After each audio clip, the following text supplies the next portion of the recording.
Hello everyone, আসসালামু আলাইকুম। আশা করি তোমরা সবাই অনেক বেশি ভালো আছো এবং সুস্থ আছো। তো আমি তোমাদের সবাইকে স্বাগত জানাচ্ছি তথ্য ও যোগাযোগ প্রযুক্তির অনলাইন ক্লাসে, যেটি সম্প্রচারিত হচ্ছে Jinjira PM pilot school and কলেজের ইউটিউবের চ্যানেল থেকে। আশা করি তোমরা দ্বাদশ শ্রেণীর শিক্ষার্থীরা অনেক বেশি ভালো আছো এবং সুস্থ আছো। তো তোমরা যদি টপিকটির দিকে একটু খেয়াল করো বোর্ডের দিকে, তাহলে তোমরা কিন্তু প্রথমেই বুঝে গিয়েছো যে আজকে আমি তোমাদের সামনে দ্বাদশ শ্রেণীর ক্লাসটি নিয়ে চলে এসেছি।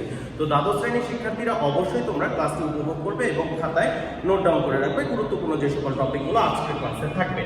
তো দ্বাদশ শ্রেণীর শিক্ষার্থীরা পঞ্চম অধ্যায় থেকে ফ্লোচার্ট এবং অ্যালগরিদম শিখতেছিলেন। তো বরাবরের মতো আমি আজকে তোমাদের জন্য একটি নতুন ফ্লোচার্ট এবং অ্যালগরিদম নিয়ে চলে এসেছি। তো চলো আমরা শুরু করি আজকে আমাদের ক্লাসটি। আজকের ক্লাসের আমাদের বিষয়টি কি, বোর্ডের দিকে একটু খেয়াল করো। দেখো, একটি বৃত্ত অঙ্কন করা আছে। সেই বৃত্তের ক্ষেত্রফল নির্ণয়ের ফ্লোচার্ট এবং অ্যালগরিদম আমাদের আজকে করতে হবে। তো আমি তোমাদের সুবিধার্থে প্রথমে অ্যালগরিদমটি লিখে রেখেছি এবং আমি তোমাদের বলেছিলাম যে আমরা অ্যালগরিদমগুলো চেষ্টা করব ইংলিশে অথবা বাংলায় করার জন্য, ঠিক আছে? তবে ইংলিশে করলে লেখাগুলো একটু শর্টেজ হয়ে চলে আসে, এটার জন্য ইংলিশে করাটাই বেটার। তুমি যদি বাংলাতেও করো দেয়ার ওয়াজ নো প্রবলেম। তো চলো আমরা প্রথমে অ্যালগরিদমটি একটু খেয়াল করি। বৃত্তের ক্ষেত্রফল নির্ণয়ের অ্যালগরিদম স্টেপ 1। স্টেপ 1 যেটি আছে সেটি বরাবরের মতো বাংলার মতো কাজ শুরু করবে। বাংলাতে লিখলে ইংলিশে তোমরা লিখবে স্টার্ট। স্টেপ 2, তোমরা জানো যে যখন আমরা বৃত্তের ক্ষেত্রফল নির্ণয় করব বা বৃত্তের ক্ষেত্রফল নির্ণয় করার জন্য আমাদের ব্যাসার্ধ দরকার, radius. Input radius, input radius. Input কি করবা? রেডিয়াস করবা। অনেক বইতে দেখবা যে ইনপুট আর লেখা আছে, অথবা যে কোনো একটা অ্যালফাবেট, যে কোনো একটা ভ্যারিয়েবল ধরা আছে। It's totally depends on you যে তুমি কোন ভ্যারিয়েবল ধরবে এই জায়গাতে।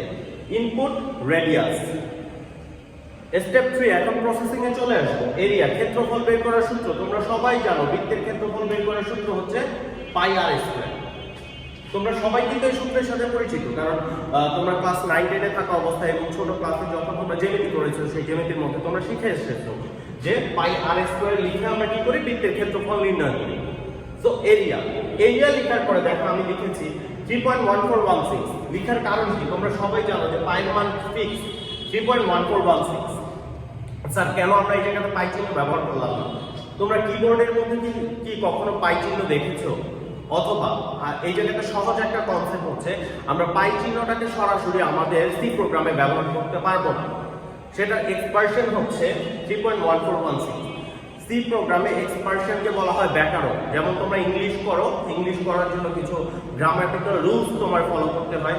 বাংলা করো, সেই বাংলাতে কিছু গ্রামাটিক্যাল রুলস ফলো করতে হয়। ঠিক আমাদের সি প্রোগ্রামেও কিছু ব্যাকরণ আছে, যে সি প্রোগ্রামের ব্যাকরণগুলোকে আমরা বলি সি এক্সপারশন। সেই সি এক্সপারশন ভাষায় পাইকে বলা হয় 3.1416 বা পায়ের মানটি সরাসরি লিখতে হয়। তারপরের কনসেপ্ট আর স্কয়ার। এখন আর স্কয়ার উপরে কি স্কয়ার দিতে পারবে? পাওয়ার চিহ্ন দেওয়া যাবে? পাওয়ার চিহ্ন দেওয়া কিবোর্ড থেকে সরাসরি সম্ভব না। কিবোর্ড থেকে সরাসরি সম্ভব না হোক, আমাদের সি প্রোগ্রামে বা উচ্চ স্তরের মেশিন ভাষাতে সরাসরি আর স্কয়ার দেওয়া যায় না। আর স্কয়ার বলতেই তো আমরা বুঝি যে দুইটা আর এর এই জায়গাতে কি হয়েছে? গুণ হয়েছে। সো এটার জন্য কিন্তু আমরা বলে দিয়েছি area is equal to 3.1416 into r, that means pi r square.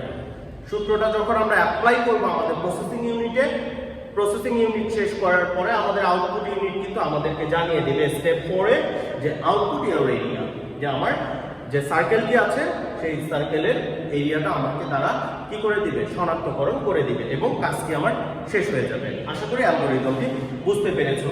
So অ্যালগরিদমের উপর ভিত্তি করে আমাদের ফ্লোচার্টটি কেমন হবে একটু খেয়াল করো। সবার প্রথমে তোমরা লিখবে স্টার্ট। স্টার্টের সাইন তোমরা সবাই জানো। স্টার্ট করার পরে ইনপুট দিবে। এই জায়গাতে আমি ইনপুটটা একটু শর্ট ফর্মে লিখবো আর, কারণ তোমরা জানো যে ফ্লোচার্টের মধ্যে যত শর্টেজ কথা ব্যবহার করা যায়। স্টার্ট করলাম, তারপরে কি দিলাম? ইনপুট দিলাম। তুমি যদি ইনপুট রেডিয়াসও লিখো তাতেও কোনো সমস্যা নেই। এরপরে আমরা কি করব? প্রসেসিং এ চলে যাব। আমার প্রসেসিং কি আছে? Area is equal to 3.1416 into r, এবং তারপরে কি? Into r. দেখো এটা আমার প্রসেসিং ইউনিট চলে আসছে। এরপরে হচ্ছে আউটপুট এরিয়া। আমার এরিয়াটা আউটপুট তারা দিয়ে দিয়েছে এবং তারপরে আমি কি করব? কাজটাকে স্টপ করে দিব। তো ফ্লোচার্টটি একজনকে একটু দেখে নাও।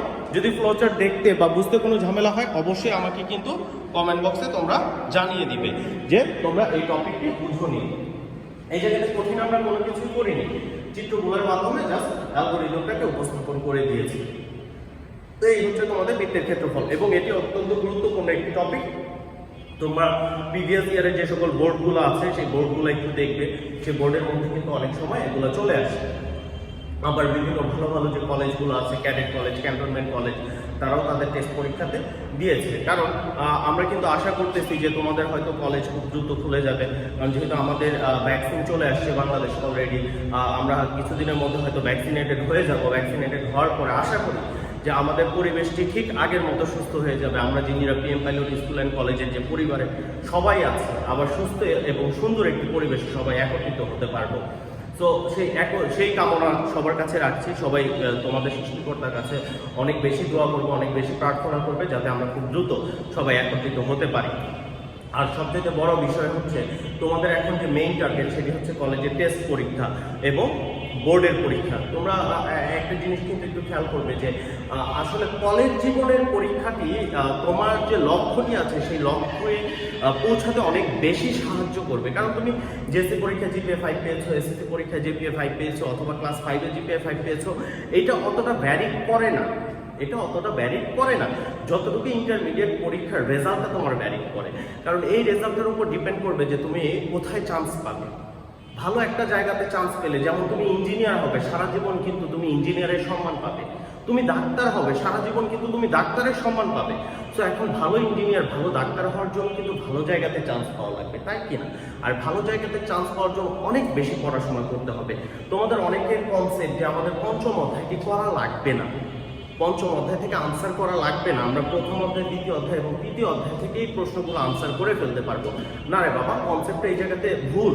বাবাজিরা, এই জায়গাতে কনসেপ্টটা টোটালি ভুল। তুমি পঞ্চম অধ্যায়টিকে বাদ দিবে, তুমি নৈবিত্তিকে কি করবে? নৈবিত্তিকে তোমার 5টি প্রশ্ন থাকবে রে বাবা। তো নৈবিত্তিকের জন্য তো তোমার এগুলো করা লাগবে। তোমরা একটু প্রিভিয়াস ইয়ারের বোর্ডগুলো ঘেটে দেখো, তোমাদেরকে যারাই বলে বা তোমরা যেভাবে নিজেদেরকে প্রিপেয়ার করে ফেলছো যে আমাদের পঞ্চম অধ্যায় লাগবে না, কেন লাগবে না রে বাবা? পঞ্চম অধ্যায় থেকে তো নৈবিত্তিক আসে, তাই না? এই নৈবিত্তিকগুলো কি তুমি স্কিপ করতে পারবা? মাত্র 25টা নৈবিত্তিক। তুমি যদি 25 আউট অফ 25 তোমরা ক্যারি আউট করতে পারো, তো GPA 5 পাওয়ার কিন্তু অনেক কাছাকাছি তোমরা চলে যেতে পারো, তাই কি না? সো ওইটার জন্য হলেও বাবা তোমাদের সবার কাছে অনুরোধ, খুব কঠিন না টপিকটা আমার মনে হচ্ছে, যে আমি যে পড়ালাম এটা যদি তোমরা একটু বাসায় দেখো, অন্যান্য অধ্যায়ের চাইতে সি প্রোগ্রাম অনেক বেশি কঠিন। ভয় পাওয়ার কিছু নাই, আমি তো আছি তোমাদের সাথে ইনশাল্লাহ। যে কোনো সমস্যা তোমরা চলে আসো আমার কাছে, আমি আছি, আমি তোমাদেরকে জানাবো। তোমরা আমাকে মেইল করো, তোমরা কমেন্ট বক্সে আমাকে জানাও, I will try my best to help you. তারপরেও তোমরা বাবা পড়ে খুব ভালো একটা রেজাল্ট করো, খুব ভালো একটা জায়গাতে পৌঁছাও। একটাবার বাবা মার মুখের দিকে তাকাবা, তারা তোমাদের কাছ থেকে কি আশা করে? অনেক কষ্ট করছে তো তারা তোমাদের জন্য, তাই কিনা? এত সুন্দর বাসায় থাকতে দিচ্ছে, তোমার ওষুধ থেকে শুরু করে ড্রেস আপ থেকে শুরু করে সব কিছু তারা তোমার কি করছে, বেয়ার করছে। তো তাদের জন্য কিছু একটা করো বাবা, এটা অনুরোধ। পঞ্চম অধ্যায় যে কোনো ধরনের সমস্যা জাস্ট আমাকে কমেন্ট বক্সে জানাও, আমার সাথে সরাসরি যোগাযোগ করো। কলেজে তো আমি থাকি, আমার ফোন নাম্বার সবার কাছে আছে। যেভাবেই হোক তোমরা এই টপিকগুলো ইজি করে নাও, আর সবচাইতে বড় কথা আনন্দ নিয়ে পড়ো। যে বিষয়টা জটিল মনে হয় সেই বিষয়টা আনন্দদায়ক করে তোলো, তাহলে কিন্তু খুব ইজি প্রসিডিউরে সেগুলো আনসার করতে পারবা। তো সবার কাছে অনেক বেশি অনুরোধ রে বাবা, এগুলো একটু ভালোভাবে বাসায় দেখার চেষ্টা করো। আজকে খুব বেশিক্ষণ সময় আমার লাগেনি বৃত্তের ক্ষেত্রফল করার জন্য, তাই কিনা? বাসায় প্র্যাকটিস করো। যদি প্রবলেম হয় তোমাদের রেফারেন্স বই আছে, রেফারেন্স বই দেখো, আমার কাছে রেফারেন্স বই নিয়ে আসো, আমি দেখিয়ে দিব ইনশাল্লাহ। তো এই কামনায় সবার সুস্বাস্থ্য কামনা করে বাসায় অনেক বেশি পড়াশোনা করো, এই আশা ব্যক্ত করে আজকের ক্লাস শেষ করছি। সবাইকে অনেক বেশি ধন্যবাদ। আসসালামু আলাইকুম।